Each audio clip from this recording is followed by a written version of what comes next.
Dear Kuya Allen, ako po si Nico. Nasa late 20s na ngayon at isa na rin akong pastor sa aming simbahan. Tatlong henerasyon ng inaalagaan ng pamilya namin ang aming reputasyon. Lolo at lola ko, tatay ko, at ngayon ako. Sa pamilya namin, pakiramdam ko palagi kaming nasa ilalim ng microscope. Isang maliit na pagkakamali lang, kayang maging malaking eskandalo.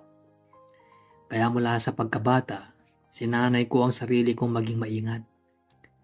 Maingat sa pananalita, maingat sa kilos, walang bisyo, walang kaaway, walang chismis na maaaring makarating sa simbahan o sa barangay. Sa paningin ng iba, maayos ang buhay ko. Pero sa loob-loob ko, may bahagi na hindi ko maintindihan. May isang tahimik na rebelde sa puso ko. Hindi siya maingay, pero malakas ang bulong niya. At kahit pilitin ko mang patahimikin, hindi ko magawa. Hindi ko sinasadyang maramdaman yun. At lalo itong lumakas nang bumalik siya sa buhay ko. Si Rafi. Pinsan ko.